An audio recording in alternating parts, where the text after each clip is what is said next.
Good evening, folks. I just finished up a short trip with my daughter. It was her first time being in the little crawdad in the creek, and she had a pretty good time. No muskies to be seen, unfortunately, but we did catch a little spotted bass, and she thought that was kind of cool. But she had some fun on this trip, and I'd say she'll be ready to go back out again sometime soon. But today, being in April as we are, I figured it'd be fitting to take you back to an April trip from last year. On this trip, the water was low and extremely clear for the time of the year, and usually if I can catch that scenario, the slow topwater presentations like creepers and flaptails have seemed to shine in the past, but unfortunately that wasn't the case for this trip. So I had to end up resorting to the tried and true finesse tactic of throwing a Senko at them. So you've probably, if you've been following me for a while, you've probably seen a lot of fish get caught on Senkos, and until they stop biting them, I'm going to keep throwing them. For some reason, that is a highlight bait in that stretch, and I've not really had the same results elsewhere, so I'm still trying to figure out why it's such a hot ticket in there. But anyway, I'm going to take you to this trip. I ended up boating 2 fish on this, and we had a crazy scenario with the second fish that I ended up catching.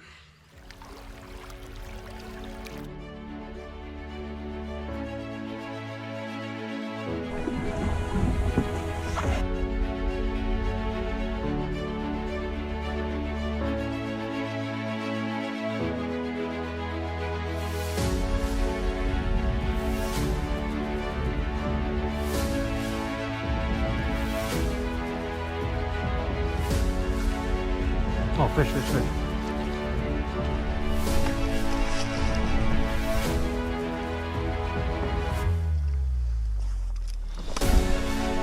Got it.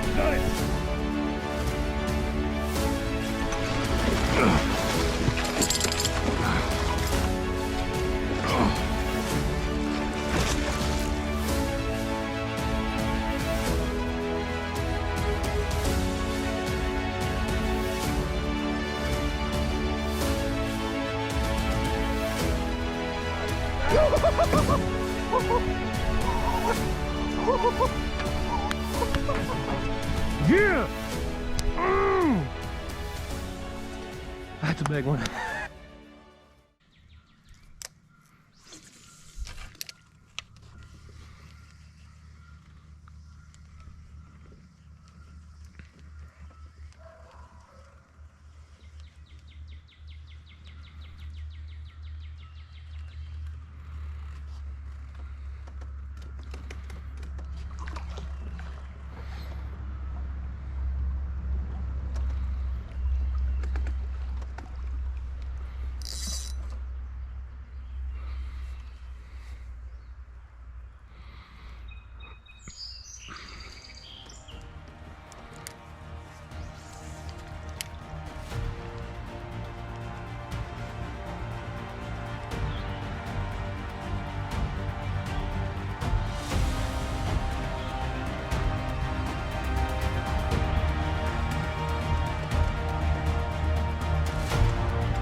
I know you're mad. Come here.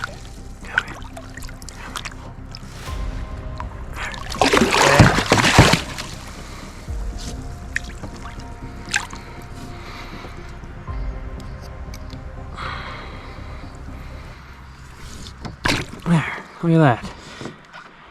See what happens when you calm down? Alright, so nothing was moving on anything musky related. And like I said, when we were getting ready to launch, water this low and this clear really calls for finesse, especially in this creek. So got us not a giant for the creek, but a very solid fish for the creek, and he's a very mad one.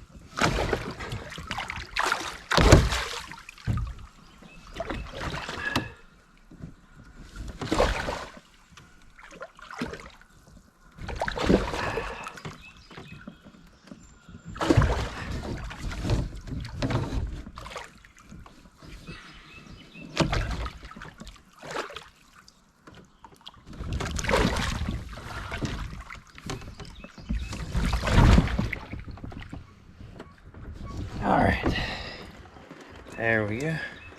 It's like a solid 33.5, 34 incher. 34.5.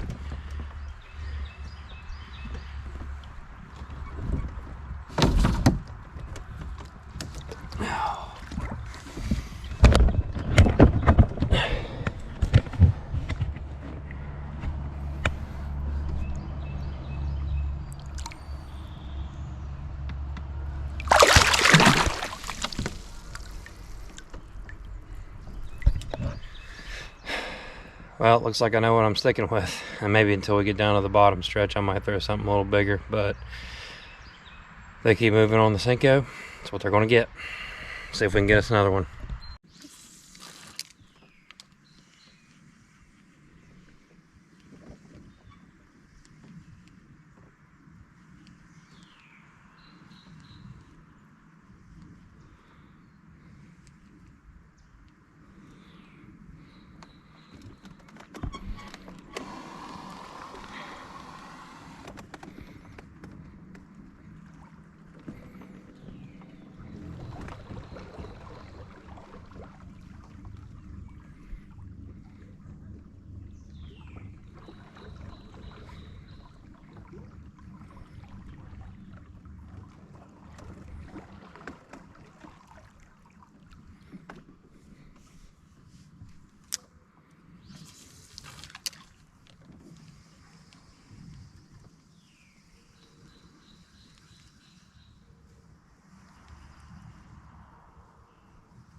What just happened?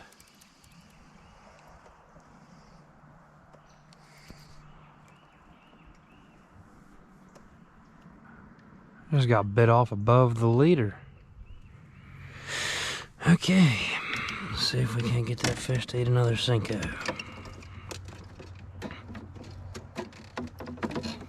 That was either a big one or he hit it funky. That sucks.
Now, let's see if my other leader is in that fish.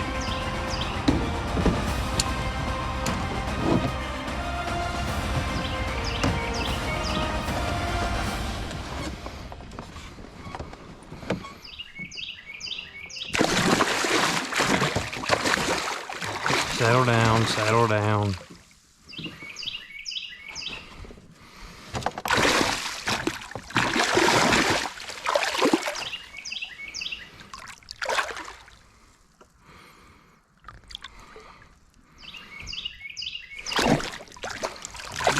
Quit. Quit. Quit. Quit.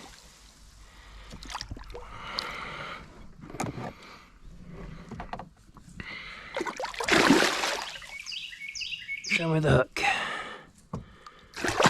Wow, wow.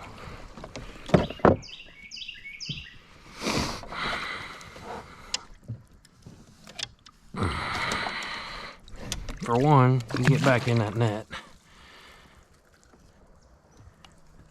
And wow, that is very interesting right there. Okay, I'll tell you what we're gonna do.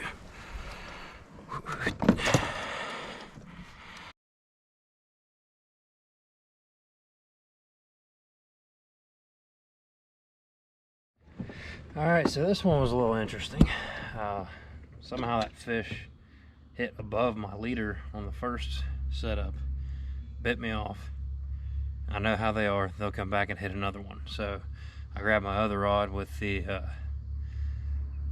7-inch Senko, pitched back into it, thinking it ate it immediately, got it in, and it already shook the other bait, so we're all good there. This one ate it in such a way though that it had its mouth pinned shut, so I had to cut the hook.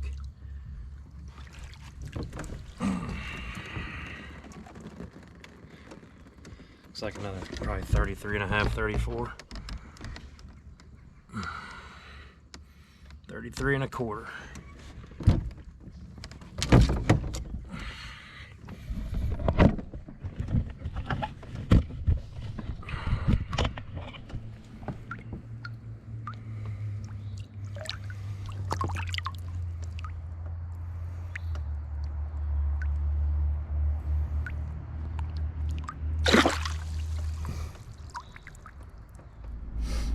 So that last fish, that was pretty crazy how that happened. That's the first time I've been bitten off like that on that particular setup.